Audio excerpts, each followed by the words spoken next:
Hi friends, स्वागत है आपका आपके अपने चैनल आस्था क्लासेस बाय रतिराम। तो दोस्तों, आज से हम लोग 1000 जीएस के क्वेश्चनों की सीरीज सॉल्व करेंगे जो काफ़ी बार एग्जाम में पूछे गए हैं और इनके पूछे जाने की चांसेस भी बहुत ज़्यादा हैं। तो चलिए ज़्यादा टाइम ना वेस्ट करते हुए हम लोग क्लास को शुरू करेंगे। आपके स्क्रीन पर पहला क्वेश्चन लिखा हुआ है जो प्रथम पंचवर्षीय योजना जो प्रारंभ हुई थी।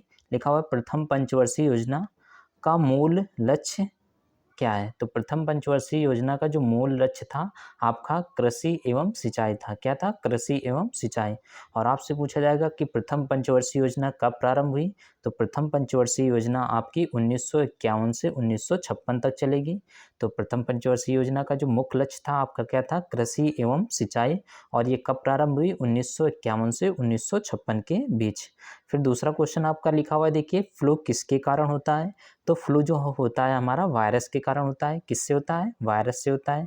नेक्स्ट क्वेश्चन लिखा हुआ है, भारत छोड़ो आंदोलन कब प्रारंभ हुआ। तो भारत छोड़ो आंदोलन 8 अगस्त 1942 को प्रारंभ हुआ था। तो भारत छोड़ो आंदोलन हमारा कब प्रारंभ हुआ था? तो 8 अगस्त 1942 को। और इसी आंदोलन में महात्मा गांधी जी ने करो या मरो का नारा दिया था। तो पूछा जाता है कि करो या मरो का नारा किस आंदोलन में दिया गया। तो भारत छोड़ो आंदोलन में करो या मरो का नारा दिया गया था। और ये कब प्रारंभ हुआ था? 8 अगस्त 1942 को। और किसने प्रारंभ किया था? तो महात्मा गांधी जी ने इसे प्रारंभ किया था। फिर नेक्स्ट क्वेश्चन हमारा देखिए, लिखा हुआ है नोबेल पुरस्कार कब से प्रारंभ हुए। तो नोबेल पुरस्कार की जो शुरुआत हुई 1901 से हुई थी। और आपसे पूछा जाएगा कि नोबेल पुरस्कार कितने क्षेत्रों में दिए जाते हैं। तो नोबेल पुरस्कार हमारे 6 क्षेत्रों में दिए जाते हैं। ठीक है, तो नोबेल पुरस्कार की शुरुआत 1901 से होगी। और कितने क्षेत्रों में दिया जाता है? ये 6 क्षेत्रों में दिया जाता है। और किसकी याद में दिया जाता है? तो अल्फ्रेड नोबेल की याद में नोबेल पुरस्कार दिए जाते हैं। ठीक है, अल्फ्रेड नोबेल का जन्म कहाँ हुआ था? स्वीडन में हुआ था। ठीक है, फिर लिखा हुआ है आपका मधुशाला के कौन रचयिता थे। तो मधुशाला किसकी रचना है? तो रवि हरिवंश राय बच्चन की रचना का नाम क्या है? मधुशाला है। ठीक है, फिर आगे लिखा हुआ है क्वेश्चन, भारत का सबसे ऊंचा दरवाजा कौन सा है। तो भारत का जो सबसे ऊंचा दरवाजा है आपका बुलंद दरवाजा राइट आंसर आ जाएगा। तो भारत का सबसे ऊंचा दरवाजा क्या आ जाएगा? बुलंद दरवाजा। फिर आगे लिखा हुआ है गोवा किस नदी के किनारे स्थित है। तो गोवा आपका मांडवी नदी के किनारे स्थित है। फिर नेक्स्ट क्वेश्चन लिखा हुआ है प्रकाश संश्लेषण में हरे पौधे कौन सी गैस छोड़ते हैं। तो प्रकाश संश्लेषण द्वारा जो पौधे होते हैं वो ऑक्सीजन गैस छोड़ते हैं और कार्बन डाइऑक्साइड गैस को अवशोषित करते हैं। तो प्रकाश संश्लेषण में हरे पौधे ऑक्सीजन गैस छोड़ते हैं और कार्बन डाइऑक्साइड गैस को क्या करते हैं? कार्बन डाइऑक्साइड गैस को अवशोषित करते हैं। ठीक है, फिर आगे नेक्स्ट क्वेश्चन लिखा हुआ है आपका, नेक्स्ट क्वेश्चन लिखा हुआ है मुक्त रूप से निलंबित चुंबकीय सुई किस दिशा में ठहरती है। तो जो अगर किसी चुंबक को लटकाएंगे तो वो हमेशा उत्तर दक्षिण दिशा की ओर ठहरता है। तो मुक्त रूप से निलंबित सुई जो होती है वो किस दिशा में ठहरती है? तो उत्तर दक्षिण दिशा में ठहरती है। थीन बांध किस नदी पर स्थित है। तो थीन बांध जो है हमारा कहाँ पे स्थित है? पंजाब में स्थित है।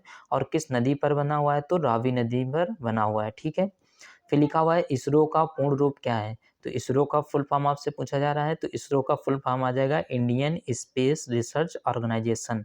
इसरो का फुल फॉर्म क्या जाएगा? Indian space research organisation. ISRO की अगर स्थापना पूछा जाएगा कब हुई। तो इसरो की स्थापना 1969 में हुई थी। इसरो की स्थापना कब हुई थी? 1969 में। अगर इसरो का हेडक्वार्टर पूछा जाएगा, इसरो का हेडक्वार्टर कहाँ स्थित है? तो बेंगलुरु में स्थित है। बेंगलोर कहाँ है? कर्नाटक में स्थित है। तो इसरो का हेडक्वार्टर अगर आपसे पूछा जाएगा तो बेंगलोर कर्नाटक में स्थित है।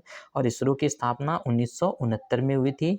और इसमें इसरो की अगर वर्तमान में अध्यक्ष पूछे जाएंगे कौन है, तो के सिवान जी हमारे वर्तमान में अध्यक्ष हैं। तो इसरो के हेड का नाम अगर आपसे पूछा जाएगा तो कौन है? के सिवान है। इसरो की स्थापना 1969 में हुई थी। इसरो का फुल फॉर्म क्या है? Indian space research organisation. ISRO की स्थापना 1969 में होगी। और इसलिए इसरो, ठीक है। फिर आगे लिखा हुआ है डायबिटीज बीमारी किस अंग को प्रभावित करती है। तो डायबिटीज जो होता है इसे हम लोग आम भाषा में मधुमेह रोग भी जानते हैं। तो जो मधुमेह रोग होता है वो किस अंग को प्रभावित करता है। तो पैंक्रियाज जो होता है हमारा उसको प्रभावित करता है। और डायबिटीज जो होता है ये इंसुलिन हार्मोन की कमी से होता है।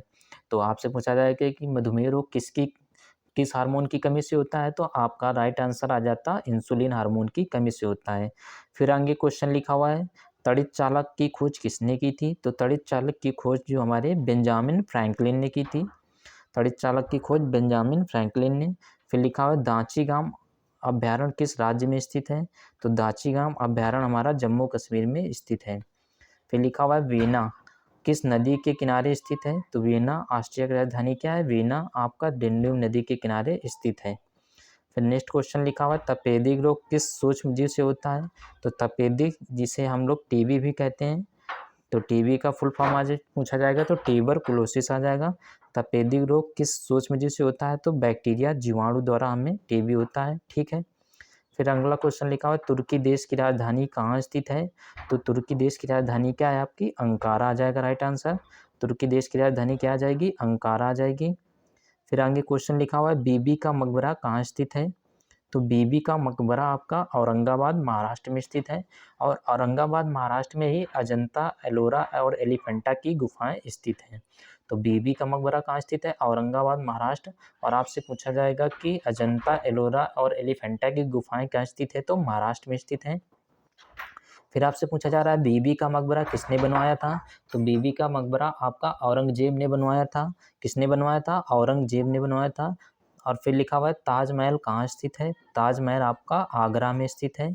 और ताजमहल किसने बनवाया था? तो ताजमहल आपका शाहजहां ने बनवाया था। मुमताज महल की याद में ताजमहल का निर्माण शाहजहां ने करवाया था और ये कहाँ पर स्थित है? आगरा में स्थित है। फिर लिखा हुआ है विश्व जल दिवस कब मनाया जाता है? तो विश्व जल दिवस आपका 22 मार्च को मनाया जाता है। और विश्व पृथ्वी दिवस आपसे पूछा जाएगा तो आपका आ जाएगा राइट आंसर 22 अप्रैल आ जाएगा। फिर आगे नेक्स्ट क्वेश्चन लिखा हुआ है पहियों द्वारा तय की गई दूरी किससे मापते हैं? तो जो दूरी को हम लोग मापते हैं वो ओडोमीटर से मापते हैं। किससे मापते हैं? ओडोमीटर से। फिर लिखा हुआ है फैदोमीटर से क्या मापा जाता है? तो फैदोमीटर से आपका समुद्र की गहराई को हम लोग फैदोमीटर से मापते हैं। ठीक है। फिर अगला क्वेश्चन देखिए आपके स्क्रीन पर लिखा हुआ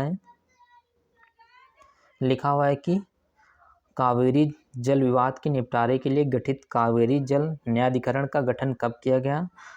तो कावेरी जल विवाद को निपटारे के लिए जो गठन किया गया था 2 जून 1990 को किया गया था। फिर लिखा हुआ गौतम बुद्ध का जन्म और मृत्यु किस स्थान पर हुई थी? तो गौतम बुद्ध ने बौद्ध धर्म की स्थापना की थी और गौतम बुद्ध का जन्म जो हुआ था लुम्बिनी में हुआ था और इनकी मृत्यु जो हुई थी कहाँ पे हुई थी? कुशीनगर में हुई थी। तो गौतम बुद्ध का जन्म तो हुआ लुम्बिनी में और मृत्यु कहाँ हुई थी? कुशीनगर में। और अगर आपसे पूछा जाएगा कि पहला उपदेश कहाँ दिया था तो गौतम बुद्ध ने अपना पहला उपदेश सारनाथ में दिया था। ठीक है। फिर अगला क्वेश्चन लिखा हुआ है बांग्लादेश की मुक्ति के समय पाकिस्तान के शासक कौन थे? जिस समय बांग्लादेश मुक्त हुआ उस समय पाकिस्तान के शासक कौन थे? तो कौन थे? याह्या खान थे। कौन था? याह्या खान थे। और बांग्लादेश की राजधानी आपसे पूछा जाएगा तो बांग्लादेश की राजधानी क्या है? ढाका है। और मुद्रा आपकी क्या है? टका है। ठीक है। और पाकिस्तान की राजधानी क्या है? इस्लामाबाद है। और मुद्रा क्या है आपकी? रुपया। ठीक है। फिर अगला क्वेश्चन लिखा हुआ है कॉस्मोस किस प्रकार का उपग्रह है? तो कॉस्मोस आपका जासूसी उपग्रह है। कैसा उपग्रह है ये? जासूसी उपग्रह है। फिर लिखा है 1916 में Akhil Bharatiya home rule league की स्थापना किसने की थी? तो 1916 में Akhil Bharatiya home rule league की स्थापना एनी बेसेंट ने की थी। किसने की थी? एनी बेसेंट ने। फिर लिखा हुआ पृथ्वी पर सबसे निचला बिंदु क्या है? पृथ्वी पर सबसे निचला बिंदु आपका मृत सागर आ जाएगा। क्या आ जाएगा? मृत सागर। ठीक है। फिर अगला क्वेश्चन आपका लिखा हुआ है कि स्वतंत्रता प्राप्ति के समय भारतीय राष्ट्रीय कांग्रेस के अध्यक्ष कौन थे? तो स्वतंत्रता प्राप्ति के समय भारतीय राष्ट्रीय कांग्रेस के अध्यक्ष कौन थे? जेबी कृपलानी। कौन थे? जेबी कृपलानी। फिर लिखा हुआ है बदायूंनी किसके दरबार में आया था? तो बदायूंनी किसके? अलाउद्दीन खिलजी के दरबार में आया था। फिर लिखा हुआ है प्राकृतिक बहुलक का उदाहरण क्या है? तो प्राकृतिक बहुलक का उदाहरण आपका सेल्यूलोज आ जाएगा। क्या आ जाएगा? सेल्यूलोज। फिर लिखा हुआ है कि कांचीपुरम का मंदिर के निर्माणकर्ता कौन है? तो कांचीपुरम मंदिर के निर्माणकर्ता आप क्या जाएंगे? पल्लवों ने कांचीपुरम मंदिर का निर्माण कराया था। फिर लिखा हुआ राजस्थान नहर जिसे हम लोग इंदिरा नहर के नाम से भी जानते हैं किस नदी से पानी प्राप्त करता है? तो जो हमारा राजस्थान नहर या इंदिरा नहर है किस नदी से पानी प्राप्त करता है? तो सतलज नदी से। किससे? सतलज नदी से। प्रतिजैविक किससे बनता है? तो प्रतिजैविक आपका पेंसिलिन कवक से बनता है। फिर लिखा हुआ है हड़प्पा कालीन लोथल स्थल कहाँ स्थित है, तो हड़प्पा कालीन जो लोथल एक बंदरगाह था, और ये कहाँ पर स्थित है, तो गुजरात में स्थित है। कहाँ पे स्थित है, गुजरात में स्थित है। फिर लिखा हुआ है आपका काला आजार का रोग वाहक क्या होता है, तो काला आजार का रोग वाहक सिगटा मच्छी होती है। तो आई होप आपको क्लास अच्छी लगी होगी, और आज की क्लास को यहीं पे विराम देंगे। अगले टॉपिक पर फिर मिलेंगे, तब तक के लिए बाय बाय, नमस्कार।